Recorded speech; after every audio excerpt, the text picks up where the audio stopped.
We be live. We're live. Hello, hello. Oh, um, we watched this video of Mohammed Hijab, right? And you remember, I told you that we need to review this, right? Remember? It was glorious, of course. And then, here I have it. And then I remember telling you he's gonna take this video down. Yes. And he did. And I was right. I predicted it. I was like, I think he's going to take this video down. So we should download this video. Mm-hmm. And he took it down. Are you not impressed with my prediction? You are the true prophet, okay? Your revelations, your prophecies were fulfilled. How good I have to be at recognizing how this man operates for me to how often does he take videos down? Like, not that often, right? But I was like, well, he's back and forth on the tweets. Yeah, he does have this behavior. Yeah. Well, I know. I predicted based on that behavior, right? But it's not like he does it all the time. He does it sometimes. But I was like, this is one of them, right? And we have it. We have the video that he took down. All right. So. Oh, snap. Okay, so cool. Oh, he shaved his head. Did you see his hair when he had the braids in it? Yeah. Yes. Like he was from Southern California. Like, I was like, what the heck? Yeah. I do like his sweater, though. Yes, good sweater. Anyways, I don't know. Should we go through the video first without context and then tell people I'm going to bring up hadith. I'm going to bring some Quranic verses. I'm going to bring up some drama in the Dawah community again. Actually, I don't know how much I'm going to be able to bring up because I have so much stuff here in front of me that I don't know what we're going to be able to go through, right? And wait, actually, yes. What do you think? Should I just watch the video and then you guys be like, what's happening? Well, actually, first of all, I want to point out that we didn't plan to both wear purple today. No. Okay. Yes, very important. It is very important. I think we should watch this. Watch this video. It's about, guys, let me give you a teaser. It's about whether or not you could put your lips on another woman's nipples to drink her milk in order for you to be able to become her son so that she's not haram to you. Okay? And you can talk to her. And you could talk to her. You could look at her without hijab. You could look at her naked if you want. You could do anything, right? You can't have sex with her because she's your So, but mommy.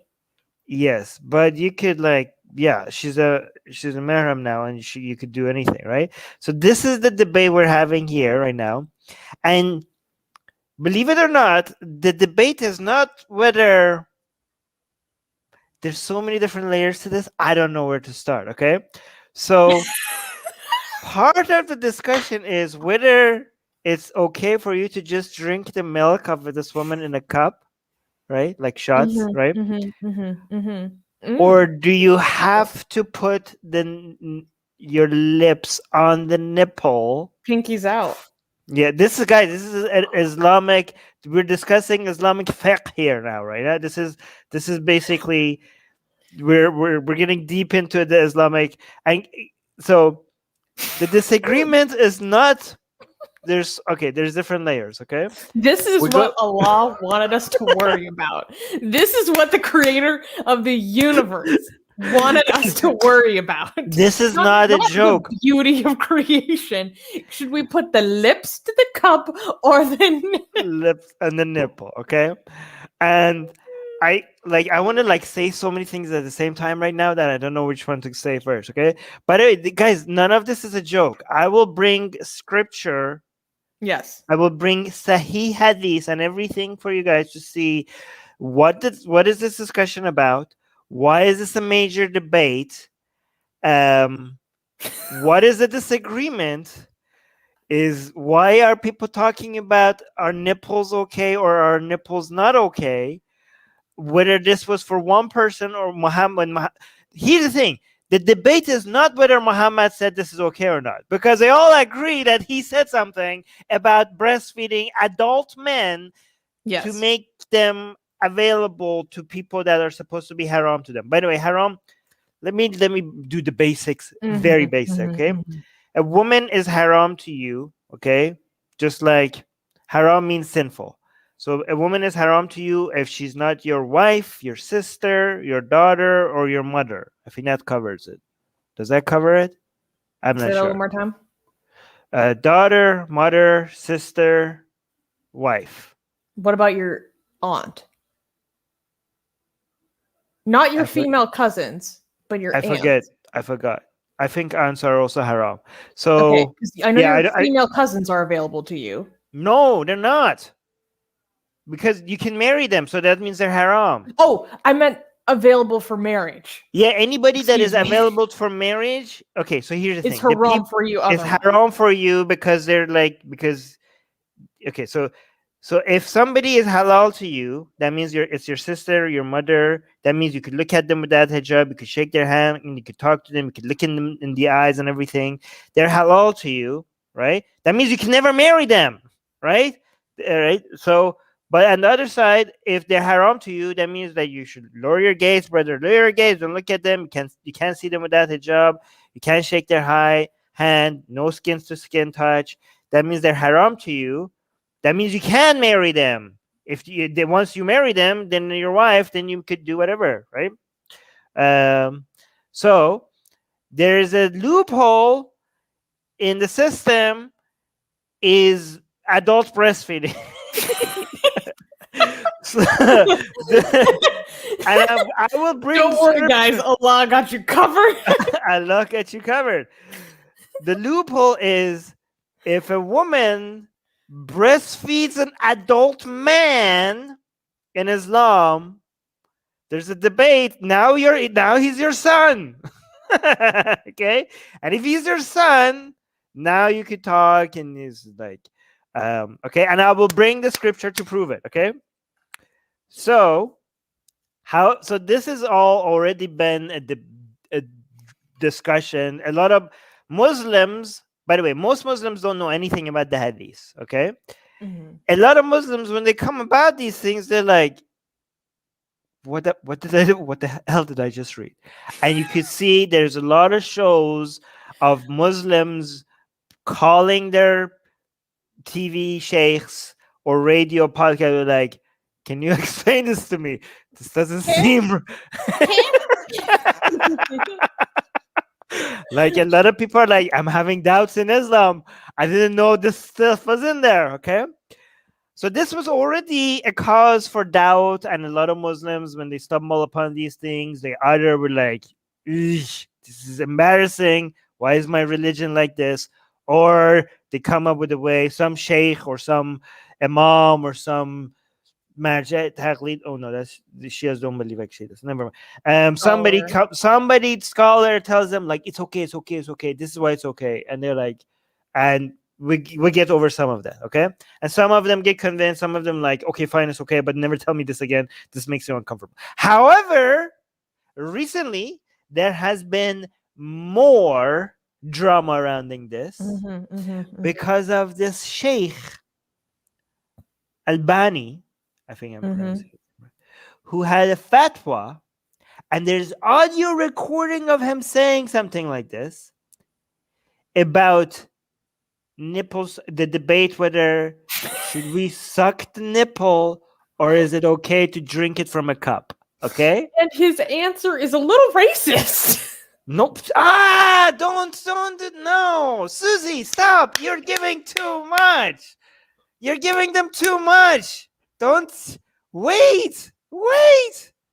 No, but in a way, you would never suspect. No, give them too much. You're giving them too much. This is supposed to be. Okay.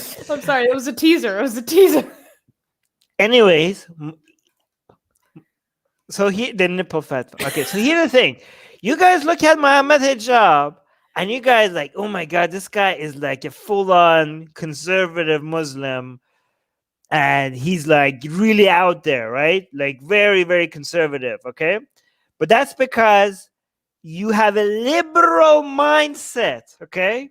To the Salafis out there, this guy, Mohammed Hijab, is a liberal who's doing bid'ah.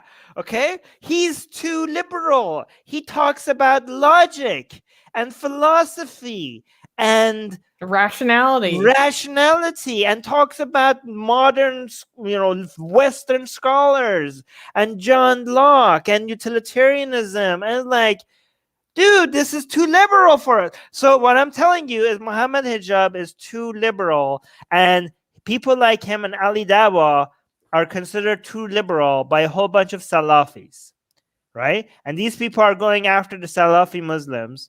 And these people, like people like Mohammed Hijab, are questioning some Salafi scholars. They're like, what is this? This is embarrassing. And those Salafis are like, why are you using logic? What are you doing? You just have to accept this. You have to accept this, right? Well, and yeah, because it's the perfect word of God. You don't need reason.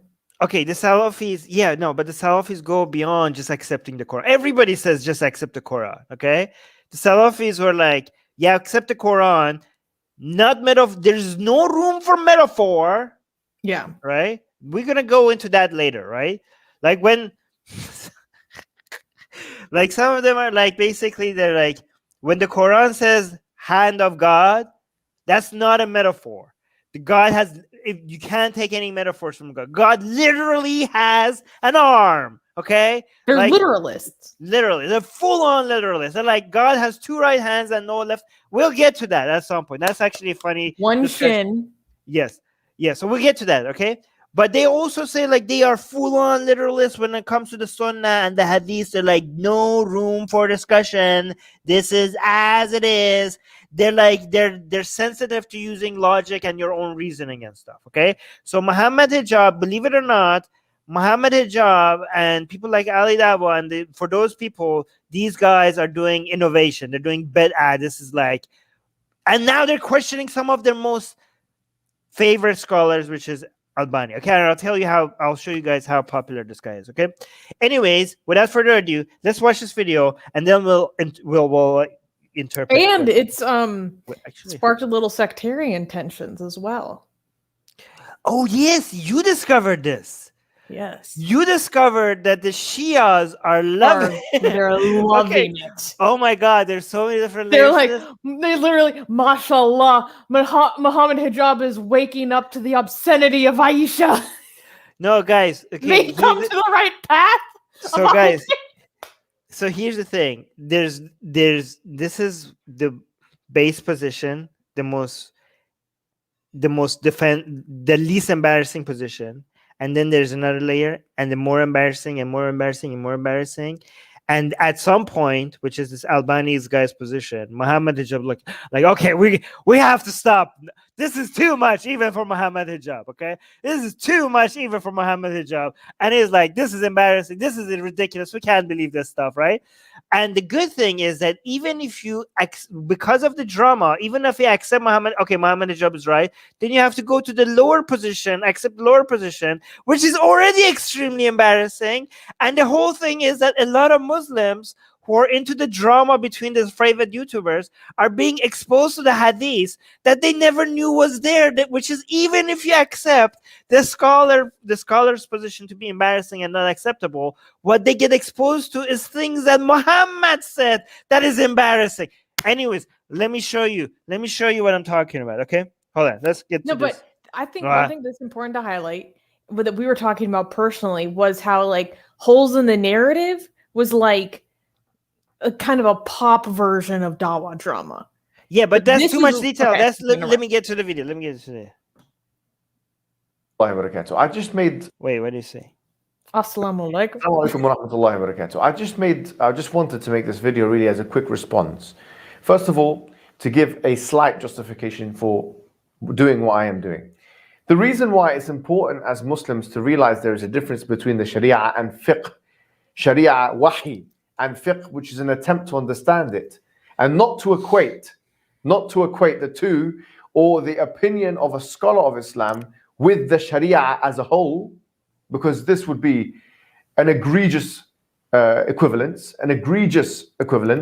is because this is one of the easiest madakhil, entry points for enemies of Islam to attack Islam.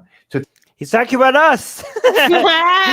He's warning the other Muslims, guys, this is, you guys are letting us, the enemies of Islam, we're proud of it. People like us Spreading corruption in the land. To come and spread corruption in the land. And we do it proudly. Take one isolated opinion of a scholar, whether they are classical or contemporary, and to try and generalize Islam with that opinion. This is a very segmented and decontextualized way of dealing with Islam. And in fact, what I found quite egregious and problematic was in this supposed refutation video, the linking of Shaykh Albani's opinion with Ibn Taymiyyah's opinion, and even with Ummahat al-Mu'mineen's opinion, Aisha radiallahu anha herself. You can see the layers here, okay? So, Albani is like, for these Alawi Salafis, are like very, very, like one of the most highest modern scholars. So like, they're putting him as high as Ibn Taymiyyah. Okay. No, that's what I was like. Oh, hold up. Oh, Ibn Taymiyyah. Oh no. Right. And for a lot of these people, Ibn Taymiyyah is like God. Like everything Ibn Taymiyyah says goes. But yeah, continue. But then Mohammed Hijab was like, they're equating him with Ibn Taymiyyah, and not only Ibn Taymiyyah, Aisha, and Muhammad, and above all of them. But it's very interesting because for Shias, all of these people are horrible. It doesn't get any worse than that. Horrible. No, like Ibn in Taymiyyah. fact, I have been watching so much Rafida content that when he said Ibn Taymiyyah, my mind goes, he's the ideologue of ISIS. Yes. No, these are people that the Shias hate.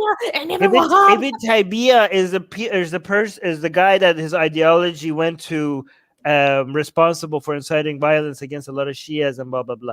But anyways, that's too much detail. Let's continue. As I'm going to explain now, there is no equivalence to the detail and presentation of Shaykh Albani in his fatwa with any fatwa of Ibn Taymiyyah, Ash-Shawkani, let alone Ummahat al-Mu'mineen, mother of the believers, Aisha radiallahu anha, which is exactly what these Shia, anti-Islamic Shia are doing. And he's actually naming the Shias. So here's the thing. Because of this Ibn Taymiyyah drama, a lot of Muslims are now paying attention to what Aisha said herself, which we will show you, and the Shias are loving it because the Shias hate Aisha.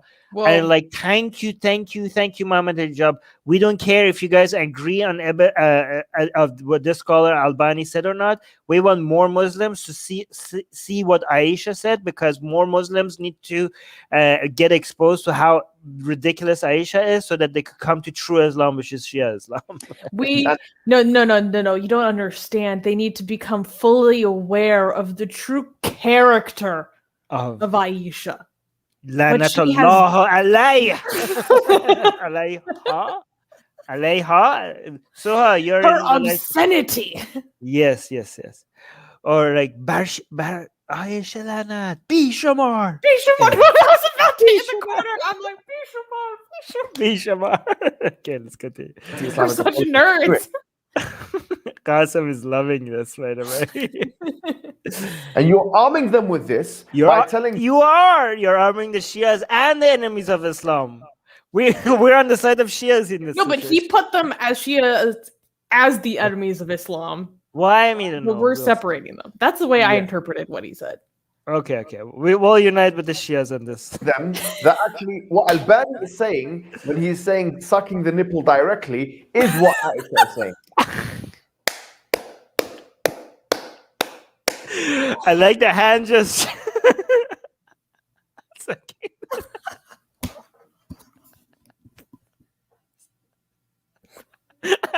Oh, this is too good. Oh my God! Hold on one more time. I'll do it.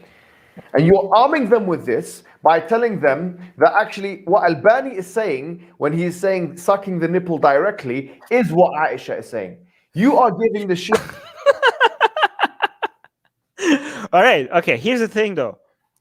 I'm gonna go over the hadith. I do believe that Shias be right on this. Okay. Maybe I'm Soha. We need you today. Soha is Dolly here as well? We have our Arab speaking expert Soha in the live chat. She's going to be telling us if we're right about this. Okay, we'll continue. All right. So them with this by telling them that actually what Albani is saying when he's saying sucking the nipple directly is what Aisha is saying. Right. You are giving the Shia exactly what they want to hear. You have ta'assub to your Shaykh. You have a clinging and an allegiance to your Shaykh, which is extremely unhealthy, number one, completely un-Islamic and totally unjustifiable. You should, first of all, stay in your lane, with all due respect, because this is not something which you need to get involved in. Frontline dawah work should be left to those who are on the front line. Oh, okay. Guys, there's different layers of fighting happening here, okay? You have the Salafis versus the non-Salafis, but you also have the scholars versus the da'is. Okay? The scholar. Oh God! Versus the Dawa bros. The Dawa bros, right? Like I can't believe the arrogance. Okay, you know what? I've been. He literally told them to stay in their lane. He's telling the Islamic scholar, the people that are taking on the side of the Islamic scholars, to stay in their lane and let the da'is take the lead on this. Like, it's so amazing. Because it's always been the other way around, unless you're Ismaili and da'i means something else there. But it's always been like the scholars know their stuff. The dawah people are just in the front of the line making marketing stuff, and they don't know their stuff. They're just like, they need to stay in their lane when the scholars come with their opinion, and they should just take the lead from the scholars. And Mohammed Hijab is saying, oh, the people who are taking the side of the scholars, stay in your lane and let the dawah. It's like, what?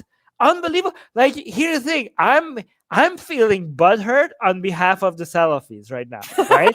I'm like, what the hell are you talking about? We have 1,200 years worth of scholarship, and you're like, what are you come with your, like, who the hell are you? Who are you? What are you talking about?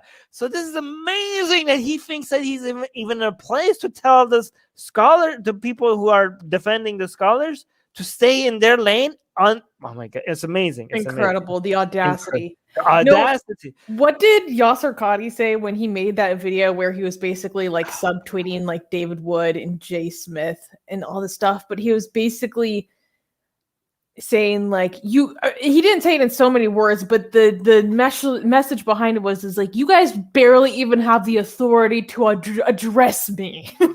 Like, yeah, but the amazing thing about it is that he's a reformist now. Okay, yeah. So he's like, or like, again, covert, the Salafis are like covert. The Salafis are gonna be like, dude, you think you're better than us because of your Western academic background?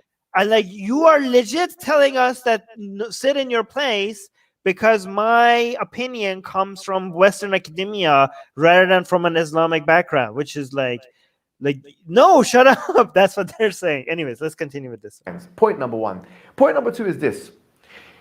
Let me ask you a question. In the 40 minutes that you had talking about Al-Albani's fatwa, why did you conveniently...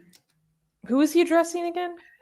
The Hikmah guy. What's his name? Sajid okay. Ratman. Yes, let me show you. Oh my God. This is a response. Yeah, okay. I'm not going to show you. This is a response. Sajid is who's on the side of Daniel Hayraju, who's on the side of the scholars. They're coming after him because he's like questioning Albani, which is one of the most precious scholars. And I'll show you how important Albani is, by the way. In this, I think Albani is the most correct. Guys, in the live chat, can somebody correct me? From the modern scholars, he's the number one. Well, correct me if I'm right about this from the modern scholars. But anyways, let's continue. Why did you conveniently circumnavigate? Right. Why did you... He's right about this. On this, I'm sorry, on the side of Mohammed Hijab, because I watched that 40-minute video when 14. people were attacking it. 40. Oh, it was 40 minutes? Yeah, it was 40 minutes. Oh, I thought I it was watched 14. it. Oh, jeez. And they did not include, like, they were like, Albani is right, you're misrepresenting Albani, blah, blah, blah, blah, blah. But the most embarrassing part of the fatwa by Albani, they did not mention it. Why did they not mention it? And Mohammed Hijab is calling them out. It's like, why you guys, if you guys are defending your so precious scholar, why are you guys not mentioning the part that I have a problem with? Hold on, let's see if that's what he's saying. Talking about Al-Albani's fatwa. Why did you conveniently circumnavigate? Why did you conveniently omit? Why did you conveniently completely avert the point where Al-Albani himself mentioned specifically about the nipple of the woman, sucking directly from the nipple of the woman, and saying, لأنه is not موطن or موضع شهوة. It's not an object of desire because it's سوداء لأنه سوداء لأنها سوداء قاتمة. Tell me where this has ever been said before, even including Ibn Hazm, who we've already agreed has a similar opinion to Albani. I don't know if people understood what just happened here, okay? I don't know if he's going to say it again, so I'm going to show it to you guys, okay? Does he ever say it in English? I don't know. I don't remember. Okay. Should I wait for him to say it in English, or should I show it to you guys? Let's just do it now, just in case. Okay, I'm going to show it to you guys. Somebody dug this up 2 years ago. Shouts out to r/X Muslim. Yes, thank you. Yes, this is from 2 years. This video by Mohammed Hijab is recent, but this is ex-Muslims have been digging this out for a while now. Okay, do you wanna, Susanna? Do you want to read the underline? Okay, I'll see it. Wait, should I read the whole thing or should I just read the underline? Just the underline part. Okay. It is possible for this husband to use the means of his wife breastfeeding his brother. This brother would become the son of his wife through breastfeeding. So this is well established. Yes. But now we're going to talk about the method of the suckling because that's very important. If the man is haram to her at the moment of suckling, how is he ever going to be close enough to her breast to even suckle directly? How is that allowed? Mm-hmm. That's the key point here. Yeah, so that's why previously they're like, it's from Susanna, this is a very this is very deep Islamic fiqh discussion here that you guys have to understand, right? So a woman is haram to you, so skin cannot touch skin. Yet in Islam, according to Islamic hadith, which I will show you, according to the Prophet himself, if you suckle milk from another woman's teeth, now you're halal to her. But people are like, wait a minute, but how could my lips touch her nipples before she's haram to me? If she's haram to me before, like, how could I put my lips on her nipples for her to become halal to me when she's still haram to me? Well, Albani had an answer. Go on. Okay, so I personally say I do not mind that breastfeeding occurs directly from the nipple, okay? No cup, no pinky up, straight from the nipple. Straight from the source, tapped from the source. Okay? It doesn't get fresher than this. This is because it does not cause that which might bring temptation to mind. Because with regards to temptation, it is when flesh of the full breast is exposed. So he's like, oh, okay. So this is the haramness is about the temptation of it all. Mm-hmm, so if we don't have the full titty out, yes, that's only when the temptation will occur. No, the full boob, the titty, full breast. Full breast, yes. Full breast. So why is not the titty not the issue then? No, well, to me, titty is a breast. Okay, but read it. Yes, but so why is only a nipple? Okay, well, because The nipple, as husbands know, is not a subject of desire because it is dark black.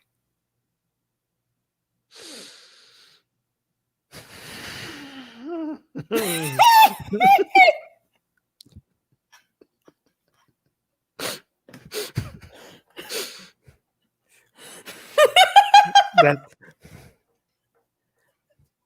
people who read it ahead of time were like, what? Yeah. I don't know what to say. The nipple, as husbands, no, of course, all husbands. Guys, this is their most precious modern Islamic Sunni scholar. Okay? This seems to be an incredibly personal preference.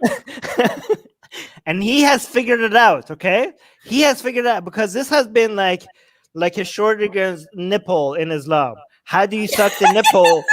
How do you suck a nipple to make the nipple halal before it's haram up until that point? If it's haram up until that point. And Albani has solved it. It's like, well, the nipple is not haram. The nipple is dark.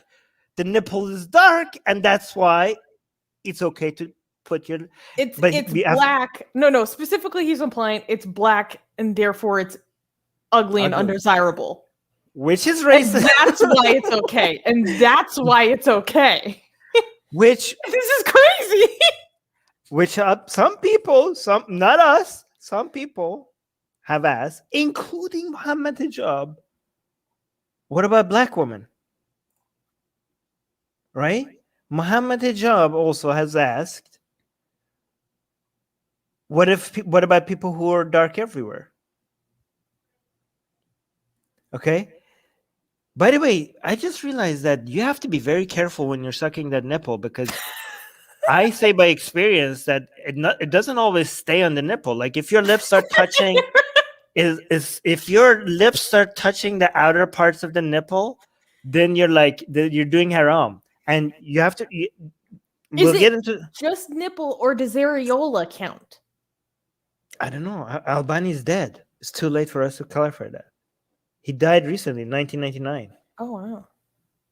So, and also you're not going to become halal to her. I'm hearing echo. Reduce my value. You're not going to become halal to her after. You're only going to become halal to her after 5 suckling, right? So, the entire time you're suckling, you have to be very careful. I suggest maybe like something with a hole in it, so that make sure that your lips, your put some tape around it. Yeah, so your cheeks is not touching the boob, right? Mm-hmm. So, or else you're committing sin. It's just a black curtain. Yes. Right? So here's an interesting thing. Did he just say this part in Arabic so that the enemies of Islam, are not going to be able to use this video? Or because I think he's going to mention the English part of it soon. Let's see. By anybody in Islamic history. Tell me one person, this is a challenge. Tell me, I would like to know for my own growth, and please, honestly, tell me one person in Islamic history who has said exactly what Albani is saying, which is to say that the reason why you can suck from the teat directly, from the nipple directly, is because it is gloomy, yes, and black. He says it. He says it in English. Thank you, Mohammed Hijab. Now, I would like to ask another probing question. And please, I love that he's saying it in English, because some people might be like, I don't know if where you guys find, because Albani, there's a recording of Albani saying this, and it's in Arabic, right? So we might play it for you guys. You're like, well, you guys find that in an ex-Muslim subreddit, so we don't know if you guys are representing the scholar very well. So when we go, and maybe if we tell you how important Albani is, you don't believe us, I'll show you guys how important Albani is soon. So that's why I love it that they are saying it, so we don't have to convince you guys. This is Mohammed Hijab telling you what has Albani been saying. He said it in English, if you don't believe our translation. Please, honestly, tell me one person in Islamic history. My own growth. Tell me. Tell me. said exactly what Albani is saying, which is to say that the reason why you can suck from the teat directly, from the nipple directly, is because it is gloomy, yes, and black. Now, here's what I would like to ask another probing question, and please remember those questions and answer those questions. Do not run away from those questions, because you wanted to defend the Shaykh as if the Shaykh has no mistakes, as if the Shaykh is ma'soom. Since you go down that route, I'm very happy these are big words. to ask you these questions. Well, Muhammad Hijab, would you say that about Ibn Taymiyyah? You say they have ta'assub over Albani. Do you have ta'assub over Ibn Taymiyyah? The second question I would like to ask, is this illah or hikmah? In other words, the fact It's that hikmah. the breast or the nipple in particular is black or gloomy, dark, yani. The fact that this is so, and that the shahwa is not there, kama ya'lamu al-azwaj, as he said, as husbands What know. about pink nipples? Is it hikmah or illah? Is it wisdom or is it causative reasoning? Now, if it is causative reasoning, if it's illah, so can it be maqis alayh? In other words, can you now expand that to the whole breast? Can the whole breast, a black breast, a dark or gloomy or black breast, is this now deplete of all shahwa? Is it not molten shahwa anymore? Oh no! Oh no! That's actually a very good point. If the whole breast is black, does that make that not an object of temptation? Therefore, that's allowed in this situation too? Guys, we found a loophole. You guys could black women are halal. This is actually, I don't know, racist or a loophole. Or both. ¿Por qué no los dos? I mean, I don't know about. By the way, Albani, I don't know why doesn't he like nipples. I assume most straight men really like nipples. Is it just me? Hey, straight men in the live chat. Does the fact that nipples are dark Expose yourself for us. expose yourself? I mean, I thought like nipples are like the highlight of the boob. I don't know. That's what's censored, right? You can show literally everything else, but that's what's censored. So presumably, which by the way, I never understood that. Also, black women are sexy. Very sexy. Well, not all, but a lot of them. Yes, exactly. Well, yeah, I like dark nipples. Hashtag dark nipples. Who are these nipple-hating men? Hashtag black nipples matter. Oh no, God. Gonna get in trouble. Because of the fact that it's that black, because he says لأنها سوداء قاتمة. So I'm asking, do you understand that from the kalam of the Shaykh? And if so, is it illah? Because when you have li'an, there's only two things we can have now. Is you're doing ta'leel of some sorts. Either ta'leel of the hikmah or ta'leel of the illah. La thalitha lah. It's very important that these questions are being answered. You know what I mean? I'm really grateful for the Muslim community. Like, there's no other body of work out there. Like, when we're talking about like scholars from like a Western perspective or in other countries, we're talking about, I don't know, splitting atoms or coming up with vaccine to starve pandemic. But if it wasn't for the Muslim community, who would be telling us how to exactly suck on someone's nipple without committing sin, right? Like this is, and the fact, like, I'm so glad that the Islamic scholarship is there for us to respond to the fact that the blackness of a nipple makes it okay, means that we're not attracted to it sexually. And that's why it makes it okay for adults to be breastfed by women. So yeah, so this is really, God, what will we do with that Islamic scholarship? Anyways. No, and it's not just how to suck a nipple without committing sin. It's how to do that without sin so that that person becomes your family member. Yes. That's an important aspect of this. Right. By the way, guys, stay with us, because if you think this is just Muhammad Hijab and Albani and it doesn't represent Islam, you'd be wrong. We'll get to that. Okay, hold on. Oh man. So if it's hikmah, then Allah has inherently created something ugly or lack of shahwa, unattractive, doesn't have shahwa. I won't use the word Shahwa means like sexual attraction. ugly, doesn't have shahwa, or doesn't cause a man to have desires because of its blackness or darkness. Are you willing to defend this statement of Shaykh Albani and say this is not, first of all, it's a justifiable statement and it was not a mistake? Mohammed Hijab defending black nipples, the defender of black nipples. We stand my an first question anti-racist was- king. For you to get any scholar in Islamic history for 1,400 years who has used the same ta'leel and the same justifications using the darkness or the blackness of the nipple. That's number one. It's your job. ولكن البينة على المدعي. رقم واحد. Number one. Number two is ورقم اثنين, that you now tell me, do you condone or condemn? Do you allow, do you justify, or do you see that there's no justification? Do you consider it a mistake or not? Make it very clear for you people. Do you consider it a mistake or not that the reason why the nipple, according to Albani, is not molten or molda' shahwa, desire, is because it is black or dark? Do you agree or disagree? Please. Oh, I love the lean into the camera. In order to attack you or do hujum on you. But since you have opened... To be fair to Mohammed Hijab, they're not answering him, right? They keep, because this is so embarrassing. Like every video they made against him, they're like, why are you attacking our scholars? Why are you attacking our scholars? And Mohammed Hijab is like, okay, so you guys agree with this? And they're not saying anything about this whole dark nipple not being sexy accusation. They're just like, Because stop attacking that our scholar. is the crux of why it's okay.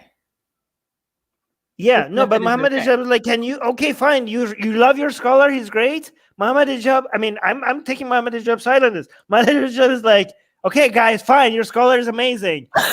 Wait, What? Todd, why do you do this to me? Oh, don't read that one. Am I Okay. even allowed? No, I can't say that. No, don't read that. Okay. the can of worms, it's very befitting that we end this properly. Now, if you say I agree, then okay, we can have a conversation based on that. We need to bring that back on, Qasim. We need to make blasphemous art on this topic True. with Albani himself enjoying some black nipple. Yes, that's a blasphemous art idea right there. Thank you, Qasim. If you say we disagree, we can have a conversation, but you must answer this question since you have opened the Pandora's box and you have opened a can of worms. And really, brothers, wallahi, I didn't want to go into this. You know, I think this kind of back and forth is unnecessary. But the underlying important qaida to note is this. The important principle to note for the Muslims is this. Scholars make mistakes. And the aqwal of the ulama should not and could not be defended for 1,400 years. Or even, we don't need to represent 1,400 years of what the hukam of Islam have done. We can't defend all of that. Innana, we defend the Quran and the Sunnah. And Ibn Taymiyyah. And we do defend the Salaf as an ijma'. Or sometimes a Sahabi can make a mistake. So all of those things are deen. We have to be able to differentiate between the deen and the scholars of the deen. Wassalamu alaikum wa rahmatullahi wa barakatuh. Oscillate. All right. Let me bring the next piece of evidence. How do I close this thing? I bring forth Exhibit B. Your Honor, I present Exhibit B. Oh, there we go. Court. All right. Exhibit B, Exhibit A. Hold on. What do I have? I have so many things. Which one do I go for? Shall we go with the hadith? The Book of Suckling. Guys, coming to the stage. They named a book after this in Islam. Okay, this is Islamic. So it's not like this is not like a small matter. They're like, oh yeah, by the way, they named okay. The book of there's a book after it, and there's a chapter that gets more specific. Breastfeeding an adult, okay? And here is the specific part of the chapter, okay? So we're talking about Sahih Muslim. I don't know if I need to explain to you guys how authentic this is among Sunni Muslim, okay? We're talking about there's only, after the Quran, there's the two highest authoritative source of scripture for Sunni Muslim is one, Sahih Bukhari, and the second is Sahih Muslim. You don't get as higher of an authority when regards to what Muhammad said and did and his teaching. Okay, let me 4 of the 5 pillars. Okay, so this is how important. Like, let me just give you a 101. 4 of the 5 pillars of Islam doesn't come from the Quran. It comes from the Sunnah, which is as described in Hadith scripture. And the most trusted and the most authoritative sort of Hadith scripture is Sahih Muslim and Sahih Bukhari. And now we're looking at Sahih Muslim, okay? So this is Islamic scripture. This is an Islamic website. If you don't believe me, go look it up yourself. If you think like the website is Zionist propaganda, go buy the book yourself from your Islamic library, local Islamic library. Just go look at it. And here's the credentials, here's the source and reference, and now, okay? So let's look at the first hadith, okay? You want to read? I'll read. Salilama, said to Aisha, Allah be pleased with her. A young boy who is at the threshold of puberty comes to you. I, however, do not like that he should come to me. Whereupon Aisha said, don't you see in Allah's messenger a model for you? She also said, the wife of Abu Hubhaifa said, Messenger of Allah, Salim comes to me, and now he is a grown-up person. And there is something that rankles in the mind. What kind of of Abu? Wait. I have a better version of the same book. Oh, here, okay. Here. This one references. Yeah, this one is better. This is against Sahih Muslim as well. The book of suckling, same chapter of the same book, Sahih Muslim. Okay, this is actually funnier. Here. Okay. Messenger of Allah, I see upon the face of Abu Hudhaifa signs of disgust on entering of Salim, who is an ally, into her house. Whereupon Allah's apostle said, okay, let me give you the background what's happening here, okay? Yeah. So this is a woman, okay, and she has a problem with her adopted son. Her adopted son has grown to be a man, and adopted sons are not real sons in Islam, according to the Quran, okay? So he's haram. He's like a grown-ass man now, and this is her woman. So they're haram to each other. So she feels disgusted when he. This is like he comes in the house, and he's a grown man, and I'm a woman, and I can he looks at me, we talk, and this is not Islamic. I don't have the hijab. I don't want him to see me without a hijab, but we live together. What do I do? What do I do, Prophet of Islam? What do I do? And the Prophet says, suckle him. So here's the solution, okay? He said, how can I suckle him as he is a grown-up man? Okay, so here's let me just tell you. Even she was like, wait a second. Yes. So this is important that this is in the hadith, because a lot of people are like, well, different time, different standards. No, the people at that time are like, what are you talking about? He's haram to me. What are you talking about? He's like, what are you talking about, Prophet of Allah? This is a grown man. You're being weird now. Okay. So this shows that this is weird according to that time as well. It's not like a different time, different standards. Okay. So Muhammad, so he's like, this man is he's haram to me. What do I do? The solution was suckle him. And she's like, excuse me? Excuse me? So what did Muhammad respond? Allah's messenger smiled and said, I already know. That's a really creepy reaction. He's like, like, I know he's an old man. I know he's a grown man. There was like, you got me there. This is such a passive aggressive, like snarky response. So like, yeah, I know. And like, this is like an Islamic version of like, you don't say. This is exactly, this should have been the meme. Wait, you don't say meme here. You keep reading. Allah's messenger smiled and said, I already know that he is a young man. Has made this addition in his narrative when he participated in the Battle of Badr. And in the narration of Ibn Umar, the words are that Allah's messenger laughed. This is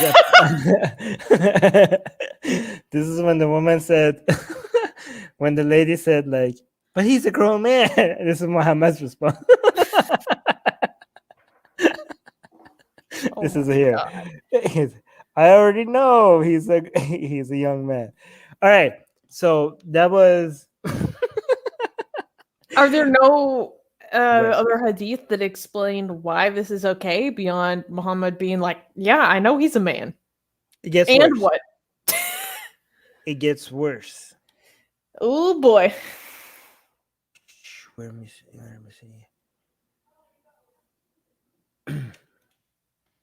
So some people say, okay, so here's the thing. Let me tell you, okay? I was watching a video by Saeed Leaks. What's his real name? No. Farid Leaks. Farid Response. No, what's his real name? Well, that's his channel name is Farid Response. Oh, Farid Response, yes. I just love that he's so notorious for the holes in the narrative affairs that we genuinely think his name is Farid Leaks at this point. Yes. So some of them are saying, okay, this is so embarrassing that Muhammad said that go suckle him, right? So there's two defenses to this, right? Some people are saying you don't have to, for this to work, you don't have to put the lips on the nipple. Okay, and this is where you could just drink it in a cup. Okay. However, if you look at this word in the Quran, okay, you can see it's suckling. It's not like drink it from a cup. Like this is from the Quran. You know, what 28:7. And I'm looking at 3 different translations: Pickthall, Yusuf Ali, and Sahih International. And you can see this. Hey, Soha is in the live chat, right? Our Arab scholar in the live chat. This is not like put your milk in a cup and let him drink it. This is like suckle him.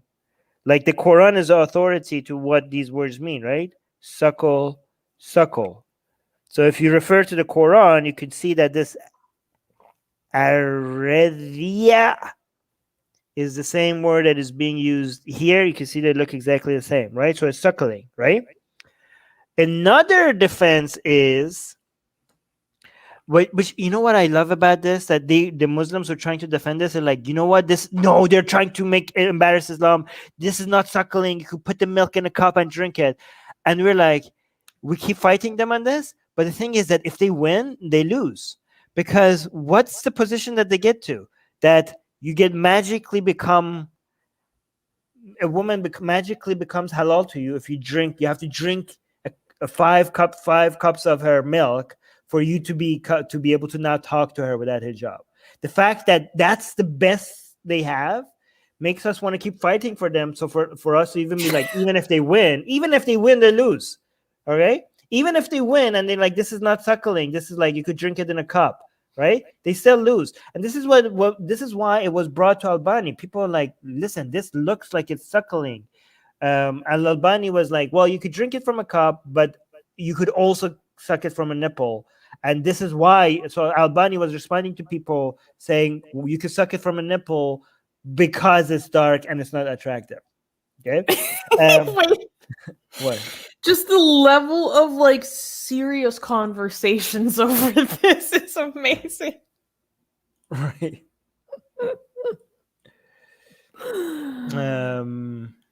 Yeah, hold on. This gets better. Okay, so here's another problem with this argument. Oh, so the second defense, which I'm not going to bring the second hadith on. What if a woman isn't lactating?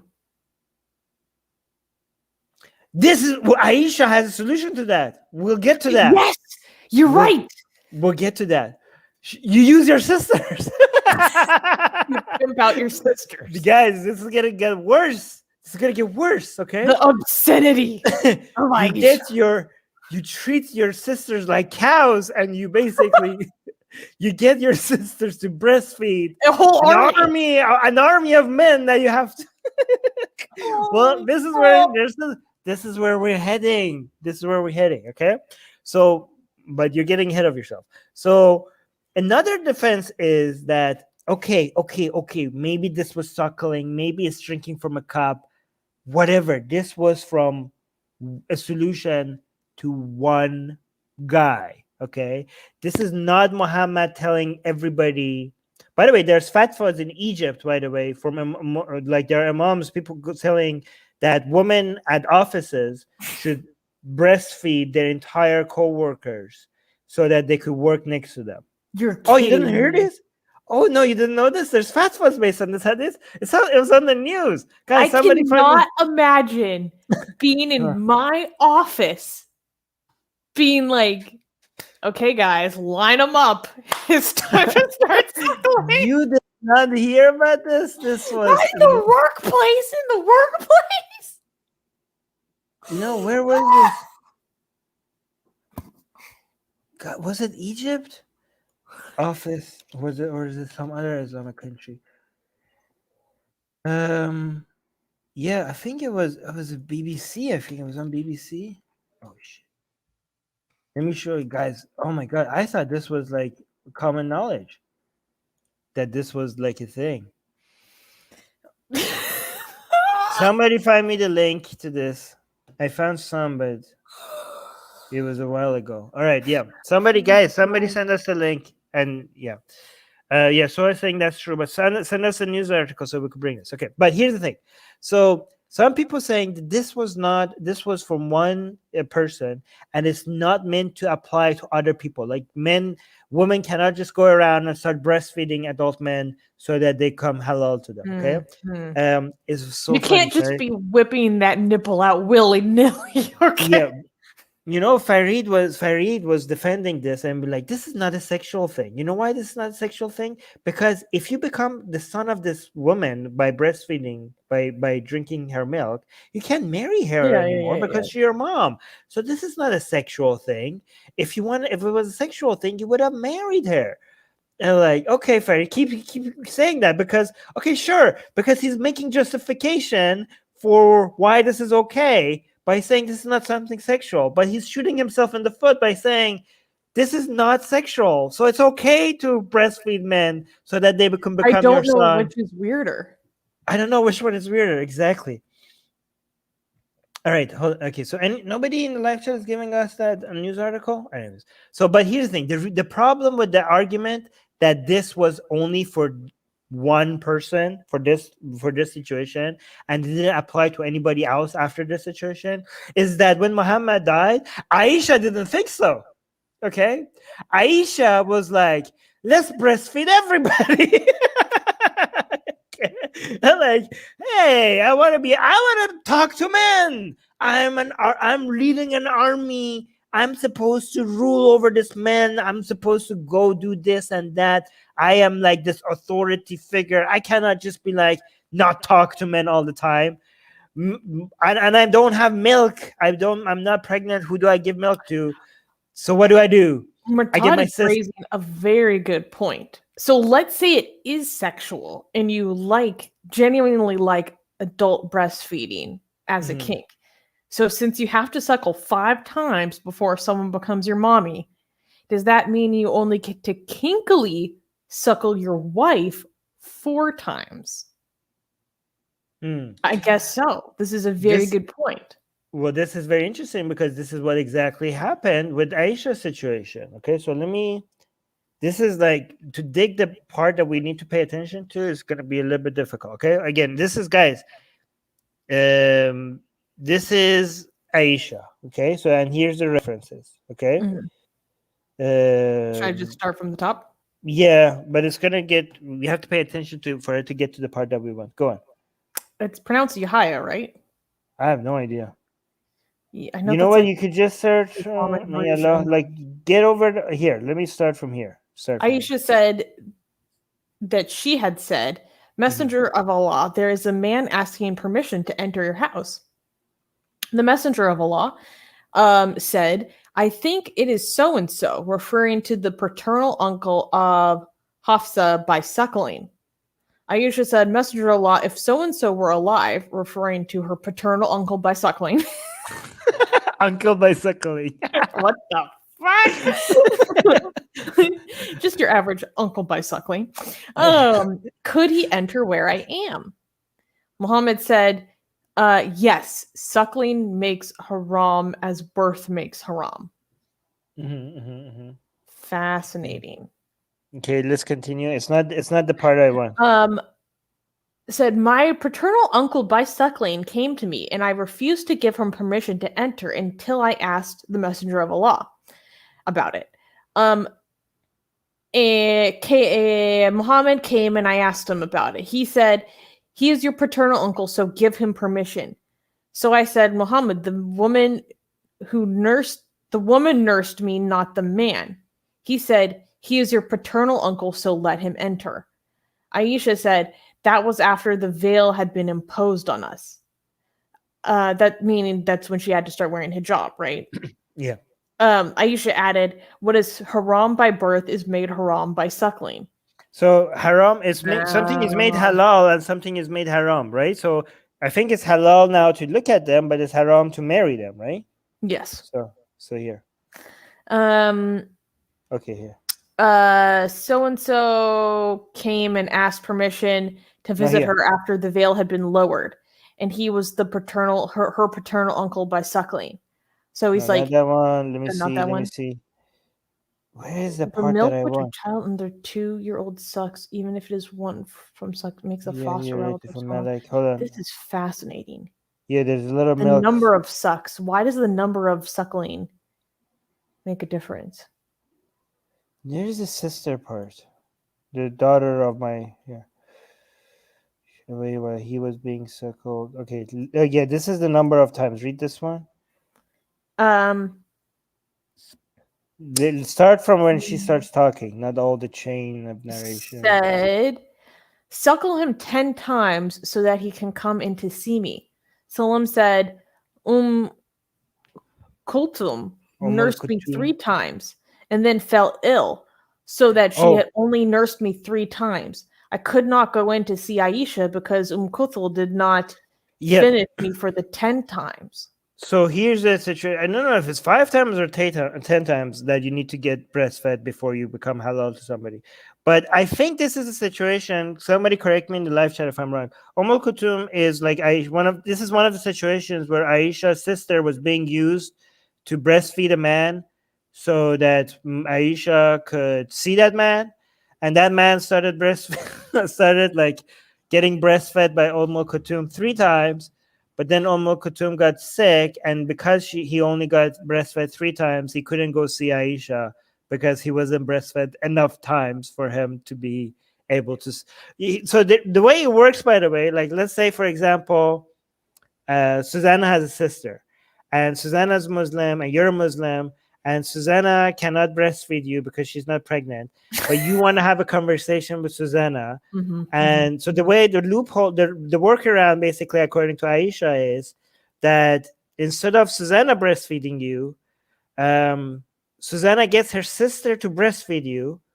And then because you are actually, you're right. Aunties are halal then by that extent, because now that man is your sister's son and you are his auntie. So now you become halal to her, even though you didn't suckle him. You managed to find somebody that could suckle him, and then you become halal by proxy.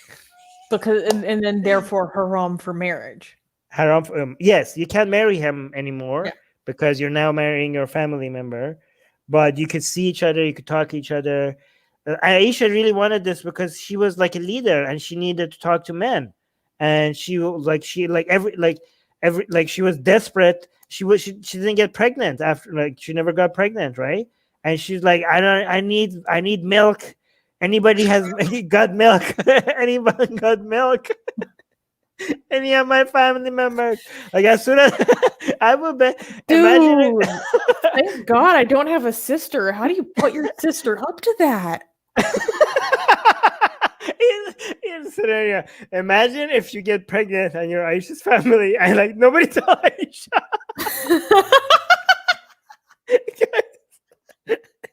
Oh no, she's gonna make me breast.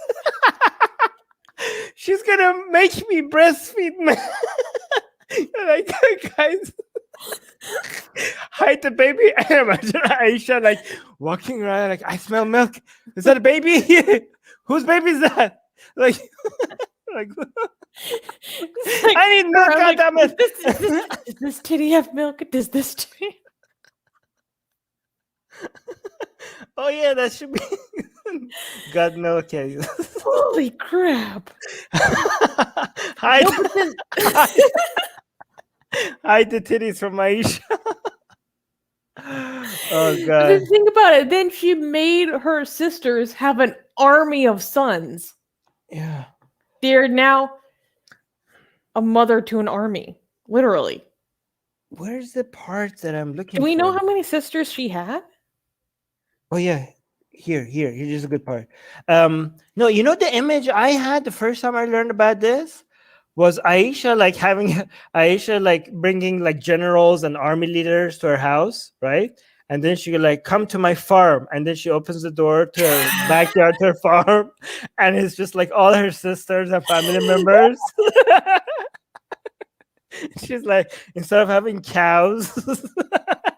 Oh my God. And the generals have to like sit there, and they bring like this is the daughter of my brother, so we're related, and this is like this is my other sister, like this is like they introduce them as the general, and the general are just sitting, and they bring and you keep sucking at the nipple, like, do you have more? Like, oh no, I ran out of milk. And then like, okay, next family member, come over. Oh my God. All right, so I think this is the one that I was looking for here. Aisha admitted to those whom her sisters and the daughters of her brother had nursed, and she did not admit those who were nursed by the wives of her brothers. Right. So she pimped out her nieces too. Yeah. Holy crap. Right. So here's one that I found. Okay, so I'm gonna get rid of the Quran's verse. I'm gonna get rid of, what is this? Oh yeah, here's Incredible. I don't know. Okay, guys, I haven't been able to find the source for this one. Oh, here. How do I get this link? Hold on. It was in Saudi Arabia? Was it in Saudi Arabia? No, I can pull this up. Give me a second. No, this is not the one I was looking for. There was one specifically about a fatwa regarding, I think it was on the BBC. Oh, here. Oh, this is the fatwa. I think it was in Egypt, not in Saudi Arabia. It was about people not being able to. Oh, wait, I think I just found it. You found it? Bring it up. Oh, this is old school. Yes, it's old news. It happened a while ago. No, so guys, I haven't been able to verify if this is an actual Abu Dawud hadith. I did find some archived versions of this. Oh yeah. That's what. Here, let's look at this. Zoom in. Yeah. This is what I was talking about. It's BBC. It was the BBC. Yes, exactly. So this is from 2007. Yes. Breastfeeding fatwa causes stir. One of Sunni Islam's most prestigious institutions is to discipline a cleric after he issued a decree allowing women to breastfeed their male colleagues.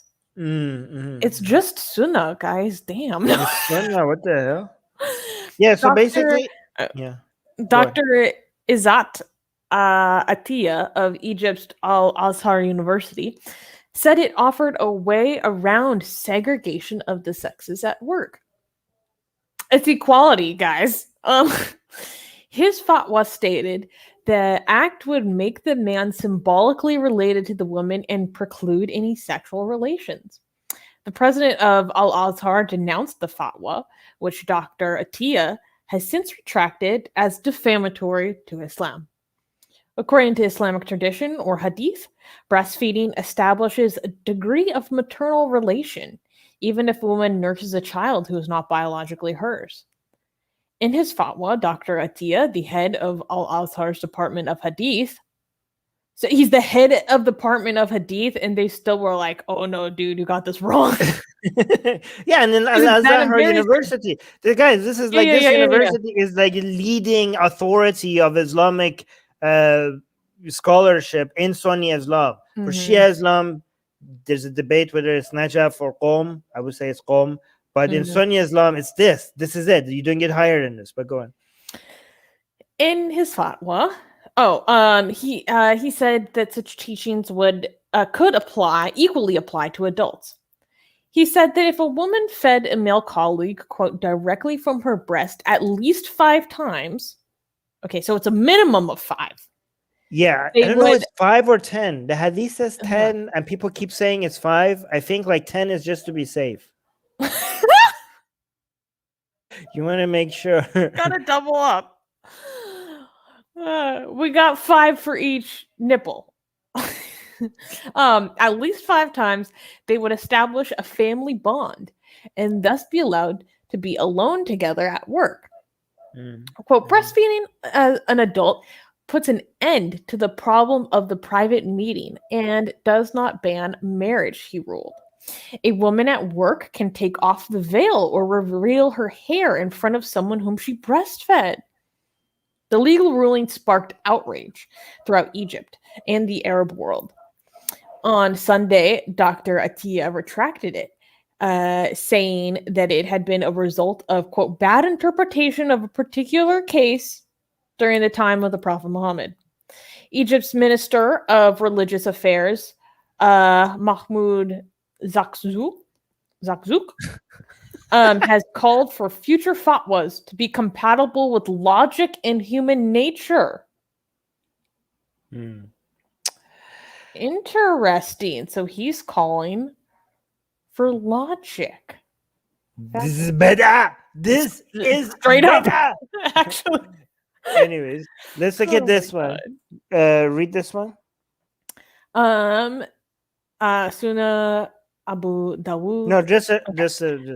And so Aisha would follow that decision and would command her sister's daughters and brothers' daughters to breastfeed 5 times those whom Aisha wished to visit her, even if he was an adult, and they would then visit her. So this is this hadith. I haven't been able to I have been able to find some archives and some books that refers to this hadith, but nothing that is obviously out there. So I'm not sure how reliable this is. I have seen some archives referring to this, but I don't. So here's the thing, because without this hadith, the other hadith could still be like, well, Aisha maybe was suckling them before they were adults, which is not a fair argument because she keeps referring as a defense to Muhammad.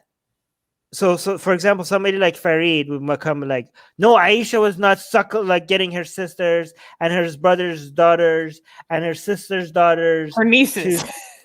Look at what she's done to her nieces. Yes, to keep suckling adult men. She wasn't doing that. She was doing that before when they were a child, right? Which is nonsense because she, as a defense, Aisha keeps referring to Muhammad letting a woman to suckle an adult man. That's Aisha's defense for what she's doing, right? She keeps referring to that. But even if you okay, so here that's the defense. So Aisha was suckling them before they were adult. What Muhammad did was a one-time event, not for everybody. And it doesn't have to be lips on nipples, even though that's Soha. Did Soha said that suckling? That do we translate it correctly? Like that means lips on nipples, right? Is that Soha? I don't remember if Soha said that, but someone else did. Okay, so I'll confirm it. So these are the defenses, right? Which is interesting because Farid is supposed to be on the side of like the Salafi scholars. So I don't know. And Farid is somebody who defends a scholar like Albani. So is he saying Albani is wrong? I mean, for Farid to say Albani is wrong, that's like Albani is like one of the heroes of Farid, right? So if he says this is not suckling, this is for just one time, you could drink it from a cup, not lips and nipples, he's going against somebody like Albani, right? But anyways, based on what we're showing you, I think it's fair to assume that this is lips on nipples. This is supposed to be for Aisha did took it as a role model for all. Like she specifically asks people in the hadith, do you not see a role model in your prophet? Like, aren't you supposed Talk to about like emotional blackmail? That's a very manipulative thing to say, by the way. Yeah, but that's clever though. But I mean, for people that say this was specific for that person at the time, they're like undermining the whole point of Sunnah. It's supposed to follow the way of Muhammad. What are you talking about? Yes, exactly. So how it's confirming the text uses suckling, not cup drinking milk. Okay, but anyway, even if we keep telling people like you're insane, these defenses are not. Doesn't make any sense. It is adult breastfeeding. The whole entire chapter is called adult breastfeeding, right? It wasn't called that. It was called the suckling book, or what was that's it? The name of the book. The name of the chapter. Breastfeeding adults. Yeah. Oh, the book of suckling. The chapter is called breastfeeding of adults. How can it be this good? They just hand it to you on a platter.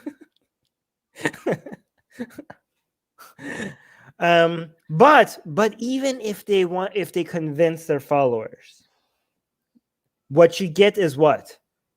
Drink other, like as an adult, the best version that they have is that you could drink another woman's milk to become halal to them. It's still ridiculous. Even the best version that they have is ridiculous, right? So here's a multi-layer, right? The most ridiculous version is Albani's version, which is Muhammad is even too far from Muhammad saying, which is it's okay to suck a nipple because you mean Muhammad Hijab. Muhammad Sayyid. I'm sorry. Muhammad Hijab, not Muhammad Sayyid. Two very different. Oh my God. Can't be more different. So even Muhammad Hijab has a problem with how ridiculous that is. You can't, he's like, the fact that Albani said that you can suck on a nipple because it's dark and it's not attractive, that's the most ridiculous. But here's the thing, Muhammad Hijab is technically for anything under that. So the next layer of the ridiculous is Aisha got men to be breastfed by her family so that they become halal to her, right? On the nipple, right? The lower part of that is Aisha got and Muhammad approves of that. Mm-hmm. The next level is Aisha did not got women in her family to breastfeed men before they were adults, so that they could so that they're halal to her. That is not supported by the text, as you guys saw, but that's lower. And then the lowest one is Muhammad specifically said that about one situation at a time, and Aisha disagreed. Aisha did not agree that was only for that situation at a time, but Aisha could be wrong as well. Just because Aisha believed that doesn't mean it's true. Which throws the entire concept of Sunnah, which means following the way of Muhammad, out the window. But even if you get to the lowest level of ridiculousness, again, I'm telling you, they think like woman's milk is like magic, right? As an adult, you could drink it, and now you could talk to her. So you cannot look at a woman and talk to her and be in the same room with her. But if you like bottoms up 5 times, drink her milk, now you could look. Now all of a sudden, it's not a sin. You can talk to her. So even the best version that they have is absolutely ridiculous. One other thing before we go. People in the live chat are randomly talking about veganism for some reason, but this is a good question. Is breastfeeding vegan? Different topic, but I'm going to think about that. I don't know. Because we are animals. Yeah, but I want to show you how crazy this got on Twitter with Muhammad Hijab. Somebody collected the tweets for us, I think, before they were taken down. I don't know if all of them were taken down. But before I show you the tweets, I want to show you the fact that Albani was significant. Okay, here. The guy with the dark nipple is not sexy, so you could suck on it. And it's not a sin to. It's not very body positive. Yeah, it's not very body positive. Okay, he doesn't like. I feel bad for his wife, by the way. Like, ew. Imagine like his wife getting naked and like, ew, those dark nipples. Alhamdulillah wa salatu wa salamu ala rasulillah amma ba'd. Brothers and sisters, today I want to show you something amazing. Everyone wants to be honored by the people. Everyone wants to be remembered. Everyone wants to leave behind a legacy. Allah subhanahu wa ta'ala in the Quran told us a way where we can be honored and leave behind the best of legacies. Allah said, يَرْفَعِ اللَّهُ الَّذِينَ آمَنُوا مِنْكُمْ وَالَّذِينَ أُوتُوا الْعِلْمَ دَرَجَاتٍ. Allah said, Allah, He honored the believers one station above the rest of the humans. So you have the humans, the believers are one level higher. Then from the believers, Allah said, أُوتُوا الْعِلْمَ دَرَجَاتٍ. The people who have knowledge, Allah took them even a step higher. Okay, Allah took them even a step higher. Now I'm going to show you proof, an example of a scholar whose station has been lifted so high that his name is on pretty much every single book that you will find in this shop. Not just this shop, pretty much all of the other books that you see, the Islamic books here, his name is going to be on each and every single one of them. Get this man some tea. Shaykh Albani, rahimahullah. Shaykh Albani gave his life to what? Working on the hadith of the Prophet sallallahu alaihi wasallam. So whenever you open a book in the ayat or hadith I mentioned, at the bottom you will find Shaykh Albani, rahimahullah. His name is being mentioned. They're referencing him. They're referencing his works in some way or another. I'll give you an example. I'm going to pull out a random book right here. You got a book for me? Wow, subhanAllah, look at this. We have a book right here, yeah? This is a book. Not very random though. By Ibn al-Qayyim, rahimahullah. In the back, these are all the books of Shaykh al-Albani that were used on working on this book, okay? We have another one right. Here's the thing. Other people, other scholars who are using methods to authenticate the hadith, they're using Shaykh Albani's methodology, his system. So not only he's authenticating his hadith, he's giving like a system for authenticating hadith, a new system. So if you guys don't understand, like, we have like people, this is significant because we have like Bukhari and Muslim, right? So many years ago came up with a way to authenticate the hadith. Like, and they are like, oh my God, Bukhari thinks this is hadith sahih, so it must be true, it's authoritative, right?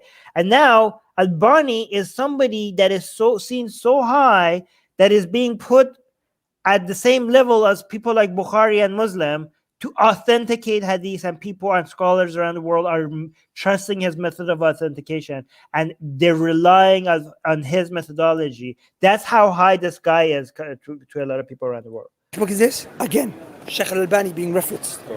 Okay. Irwa al-Ghalil by Shaykh al-Albani. Ahkam al-Janaiz lil-Imam al-Albani. Authenticated by al-Albani.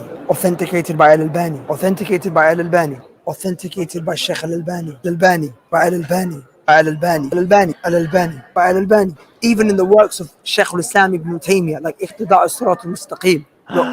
ما ذكره الشيخ محمد ناصر الدين الألباني في سلسلة الأحاديث الصحيحة. Brothers and sisters, wallahi. All right, so let me show you. I was actually looking at hadith, and I was like, I was like looking at some hadith, and I was like, wait, is this the same Albani? I'm like, yeah, look, they're making this is not Sahih Muslim, or it's not like this is a hadith that is neither Muslim or Bukhari. But don't worry, it's Sahih. According to who? He authenticated it. According to Albani. Look, Sahih. Oh my God. Here's his hukm. It's a Sahih according to Albani. Oh my. Oh. So even if it's not Muslim or Bukhari, don't worry. Albani said that this is Sahih.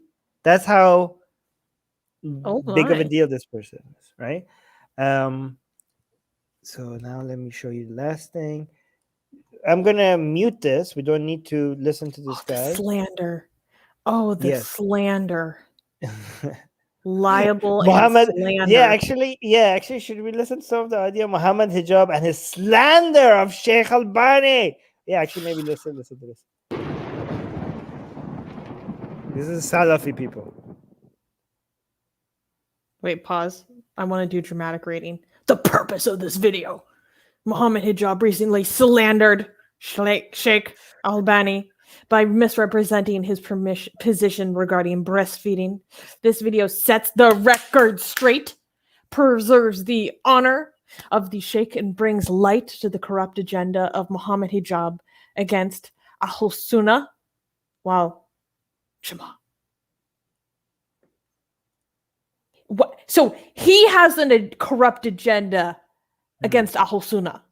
Yes. This is how guys. Wait, guys, are they accusing him of being Shia?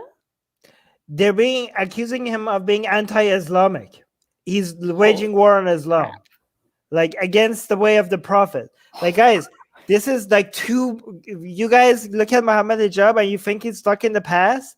There are these people that are so stuck in the past that they look at Mohammed Hijab and they think he's a modernist. Okay, what did they even think about people like Majid Nawaz then? They probably don't even want to just talk about him at all. No, for them he's worse than us. But anyway, yeah, that's true. Assalamu alaikum wa rahmatullahi wa barakatuh. This guy is like a full-on Salafi. Oh, this guy's intense. Yeah. My brothers and sisters, this is just a quick response to Muhammad. Oh, let's look at the tweet. In Mohammed Hijab. And it is not more severe than making ibaha that a Muslim woman with a hijab or a niqab may take off her clothes, expose her breast, and allow a foreign man to suckle it. You will not find a single call of al-dadu that makes that shatuth. Hijab, may Allah guide him and cure him for his lies and deception and slander. About Imam Albani, he lied against me. He slandered me. He slandered Abu. Here's a tweet. To be honest, are you not shocked by this? Look at many clear Sharia violations. One, seeing a non-mahram woman's breast. Okay, right. Here's the thing. He's right about this, though. He's right. He's like, you want to expose your boob to another man? You're haram. You're haram. They can't see your skin. So if you want them to become halal to you, you have to show your skin to them. Like, how could you do this? It's impossible. Okay. But Mohammed Hijab, you should, like, my solution is just to expose only the nipple, but not the rest of the boob. And the nipple is dark apparently, so that's okay. But yeah, continue. 2, her showing it to him. 3, him touching her. 4, it is high fitna. Brother, don't try and bring me calmly or Daldo. They have never made a blunder like this. He stunned many people, but now he's moving up. He went to Imam Albani, misquoting Imam Albani. So what Mohammed Hijab did about the issue of Rida'at al-Kabir. Every scholar makes mistakes. As we saw today, Shaykh Albani believed in suckling the breast of a non-mahram woman, and that will cause no fitna. That to me is more shocking than anything you can find of al-dadu. Okay, so I don't understand why this guy is saying he's misrepresented Albani. We saw exactly what Albani said. And there's a recording of that. You guys could go find it. Albani said do it directly. That is not true whatsoever, because that video he uploaded on his Twitter that was taken from. Yeah, this is the video. He uploaded it. And people. Yeah, go. Can someone explain to me if it is the cause? If it is the case, Albani is saying that suckling a non-mahram woman's breast to get milk is allowed and the nipple is not fitna. And if so, can we all admit this is one of the greatest mistakes of the noble Shaykh? Yes. So, by the way, this video of the recording of the audio of him saying this has been around for years now. This is not something he's just only Mohammed Hijab dug it up recently, but this has been known for a long time. Rafida or from Ibadiyya. There's one who's done by Ibadiyya, which is sect of Khawarij, and the other one by Rafida. And the asl of the Rafida is a lie, الكذب والبهتان, fabrications. He says Rafida. He's not questioning the source, even though it came from the people who support the scholar. And lies. Oh my god, I can't take this stupid music. Gets triggered by Islamic sounds.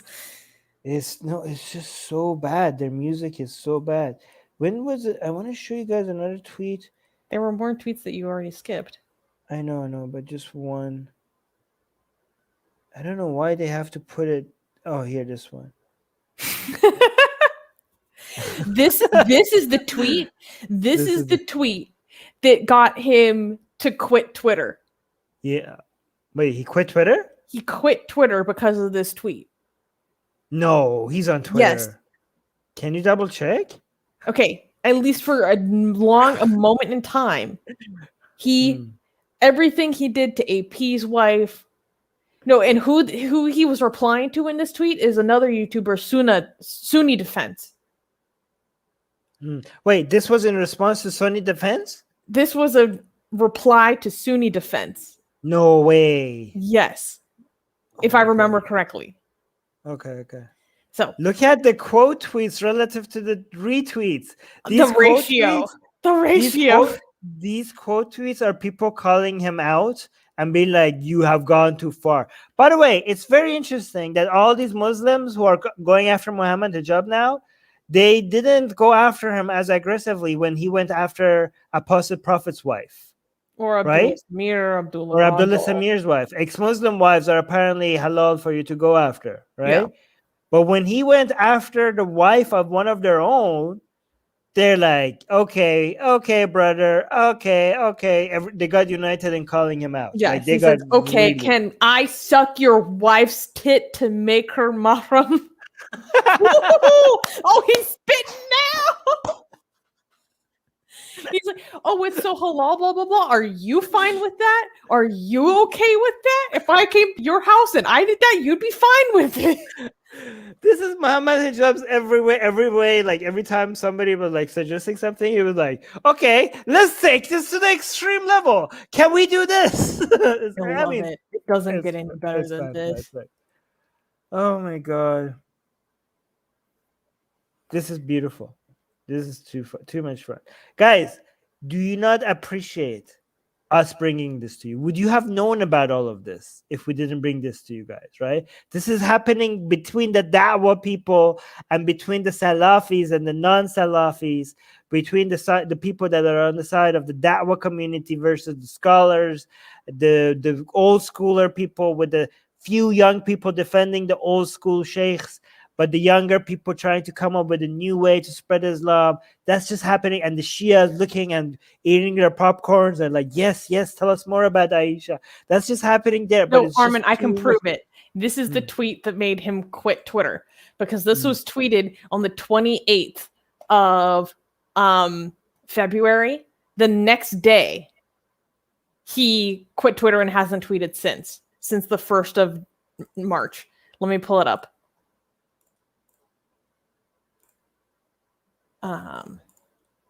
Here we go. And so first he says, message with an apology, repentance, and an explanation why I'm leaving Twitter. And he has left Twitter so far. He has not come back. He's gonna come. He might come back. Assalamu alaikum wa rahmatullahi wa rahmatu iblis. Assalamu alaikum wa rahmatu iblis wa barakatuh. Dear brothers and sisters, I pray you and your loved ones are well. The purpose of this statement is to sincerely apologize and inform you that I, Mohammed Hijab, will not be using Twitter for an unspecified period of time. I have realized that the way I have expressed myself on this platform is not befitting of someone who believes in Allah and his messenger, let alone someone who invites people to the religion of truth. Prophet Muhammad said that he was sent to perfect good character. My tweets dishonored a brother in Islam and a scholar who spent his life sharing and defending the message of our beloved prophet. I ask Allah for forgiveness, and I ask the brother to forgive me. I believe he is referring to Sunni defense. I pray Allah's words are a form of encouragement, quote, and let them pardon Wait, and overlook. do you think? I thought he was talking about Albani. So when he was saying dishonored a brother in Islam, I think he's talking about Sunni defense. Okay. And then a scholar is obviously Albani. Mm-hmm.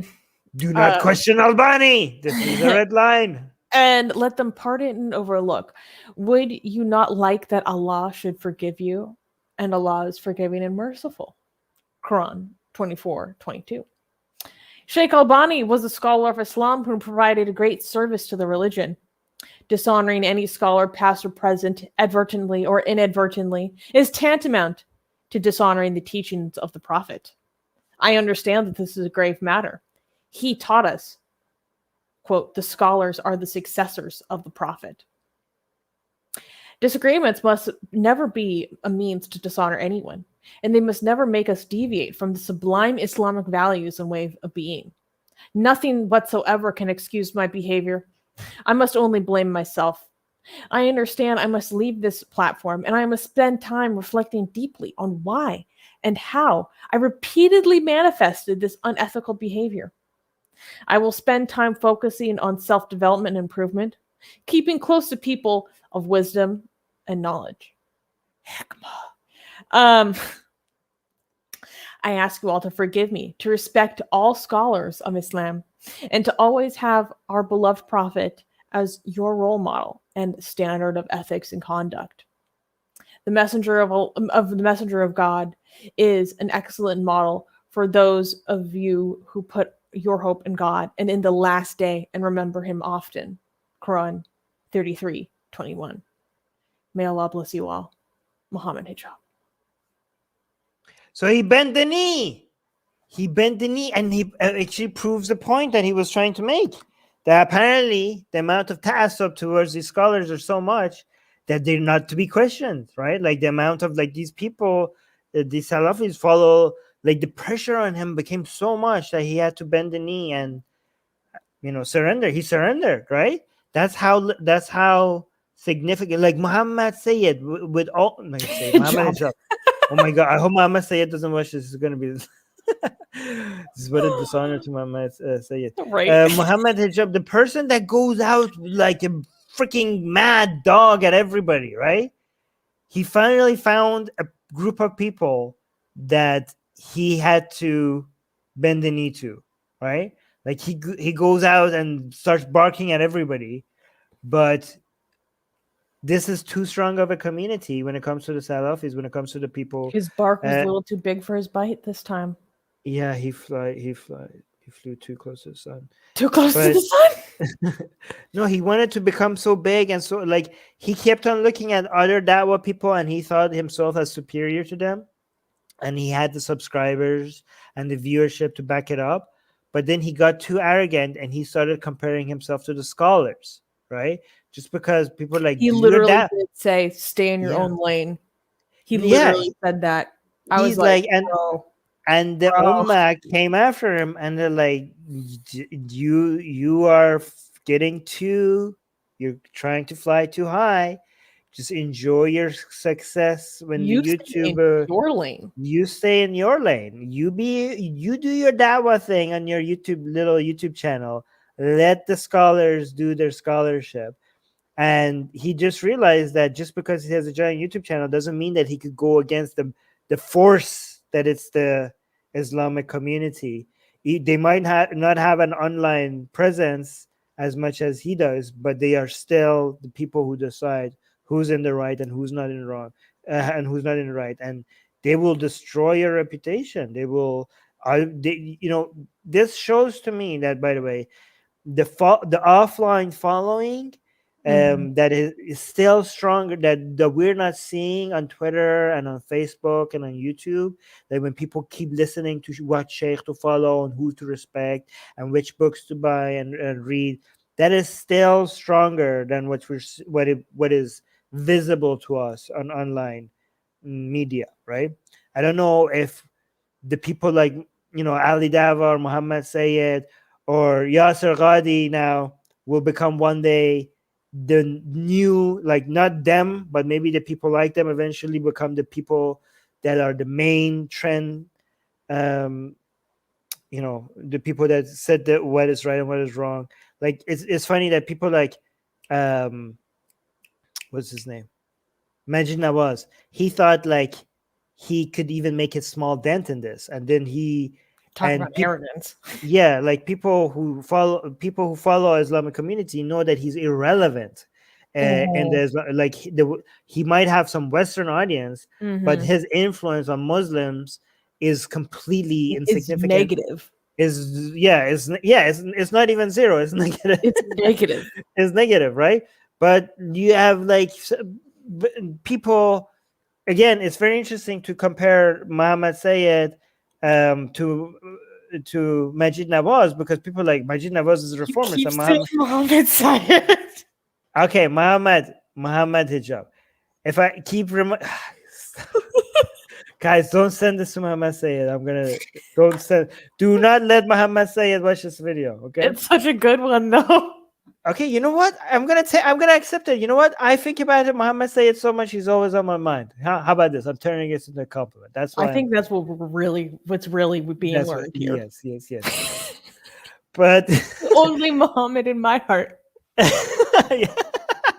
my Sayyid.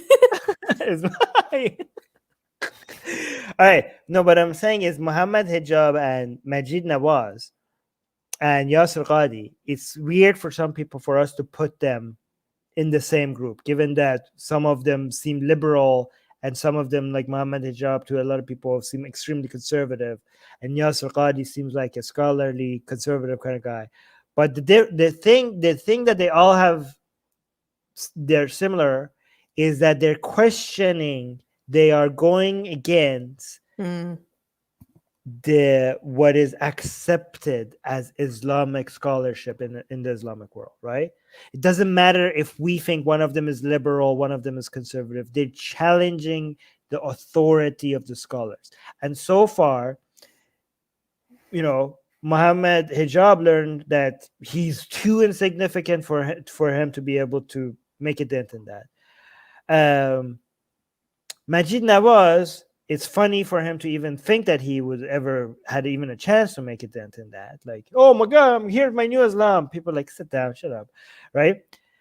But I think if anybody, okay, so to make a dent, maybe not, but Yasir Qadi at least was one of these people at some point. You know what I mean? Oh yeah.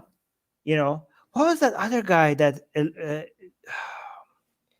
There's another guy that some people think he has a chance because he looks so conservative and all. Hold on, let me actually. Shabar Ali. Oh my God, how do you know these things? God damn it. Let me see. I might be a white girl. I know my shit. Yeah, you're right. God damn it. God damn it. God damn it, Susanna. Oh my God. All right. Yes, that guy. Okay. So he looks. Let me show you what Shabar Ali looks like. Okay? Shabar. Yeah, but you know what the problem with this? Videos exposing him as doing bid'ah. Okay, so yeah, but look, this guy looks like extremely conservative, right? Yeah. But maybe I should do a videos on reviews of some of his videos, because if you actually listen to what he's saying, he's doing better. He's trying to dismiss the hadith. He's trying to allow new modern interpretations. He's like, and he's so sneaky about it. He seems like he's a very conservative Ahlul Sunnah traditionalist Muslim, but he's pulling a Yasir Qadi on you, right? And maybe if I review some of his videos, I could show you how he's doing it, right? And a lot of these Muslim, scholars and Salafi Muslims, they're scared of this. They don't like this guy because they know a lot of lay Muslims. Look at him, like, you can't get more Muslim than this. Like, look at him, right? And they're like, he somebody like Majid Nawaz, or Mufti Abu Lake, they don't look like they're very Islamic. So they're like, No. I mean, just look at them. Like, you don't have to trust them, just look at them. But somebody like this, they're like, these people, they could actually move people in the wrong direction, because a lot of lay Muslims trust them as a source of authority, right? However, with Shabar Ali, the issue is that he, what you can say about him, if you wanted to dismiss him, is like, why did he become famous? What was he good at? Do you know why? What's his history? No. He debated Christians. And they're like, Shabar Ali, you're not a scholar. You're not an Hadith scholar. You're not like, you're a good anti-Christian debater. Stay in your lane. Go debate Christians. You were so good at crushing Christians. You're so good at crushing Christians. Just focus on crushing Christians. You don't understand. You're not like one of the scholars and stuff, right? So they're like that. They have that with him. The problem with Yasir Qadi is he was one of the scholars, right? Now he's like more influenced by, Western style academic scholarship, and that's why they fear that he's bringing back that. He's an Orientalist, right? He's bringing back Western style academic thinking into Islamic scholarship, and they're like, he's saying things that he's trying to be. He's making excuses for shirk, to be more accepting of Shias, and he's saying. But the problem is that he knows their ways, because he was one of the Salafi. He is a Taymian through and through, right? They have to dismiss him by like, look, he's a Yale graduate. He's being influenced by the kuffars. That's why you should dismiss him. He used to be good. He's not good anymore. But it's harder for them to dismiss him as easy as the other guys, because he used to be one of them, right? So this is why when he came out and when he said holes in the narrative, that was like, whoa. But then when he came and said doing shirk is a sin, calling upon the dead, invoking the name of the dead and praying to the dead could be a if you don't think they're gods, it's not shirk. That was like anti-Taymian. Get your anti-Taymian, anti-Wahhabi stuff out of here. This is like, yes, but this was earth-shattering, right? This was like, we'll do a video on this. We need to do a video on this. We'll do a video on the number of people that came out after Yasir Qadi. You thought the holes in the narrative was a drama. That was just a drama with the Dawah community. This was the Salafis. They were like, we need to call this person out. This guy is saying things that goes against what. Okay, so we need to do a stream of this. Anyway, this is too much fun. He's gone too far. He's gone too far. This time, it's too far. Susie, there was a line. I don't know who used it, but they used it, and I was like, perfect. One of these Salafi guys was saying they're progressing so much, they're progressing themselves out of Islam. I was like, these guys are progressing themselves out of Islam. I was like, beautiful way of, oh my God, it's so amazing. This is too much fun. And we're going to keep making content like this. Oh, yeah, Soha likes this. Yeah, guys, so if you have fun, don't forget to like this video. And get our blasphemous art. Yes, guys, sign up for the newsletter. Get our blasphemous art for free. Subscribe. Hit the notification bell so you know when we go live. You know when Mohammed Hijab, not Muhammad Sayyid, Mohammed Hijab said that this is going to give excuse for the enemies of Islam. He was right. To spread corruption on the land. He has not seen corruption. If you want to see the sexiest, juiciest, most vile, filthy, blasphemous art of the, yeah. Well, no, technically the newsletter is not the most vile and filthy. Okay. It's a gateway to the most filthy. Yes.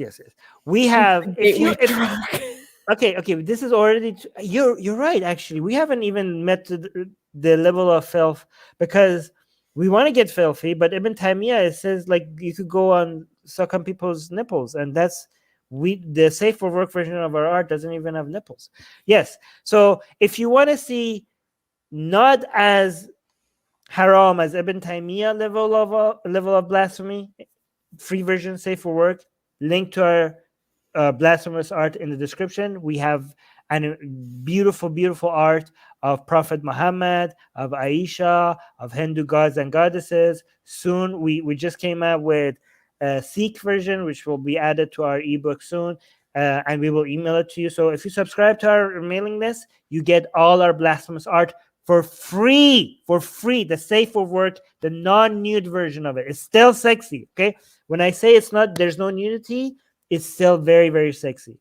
You could get the link in the description, and then the nude versions is available to our patrons. Okay. But we made something free for people who are not patrons as well. Our first blasphemous Sikh art. It's very exciting. Oh yeah, our first. People have been asking for it.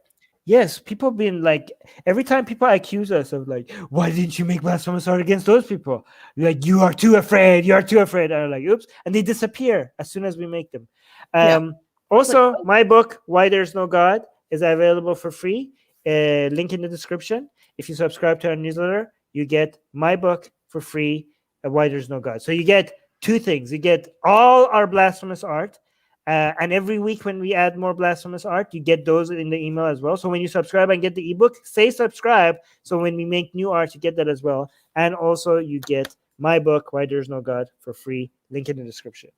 Anyways, this was fun. Thank you guys, and talk to you guys later. Bye-bye. Subscribe to our newsletter. Link in the description. Do it now.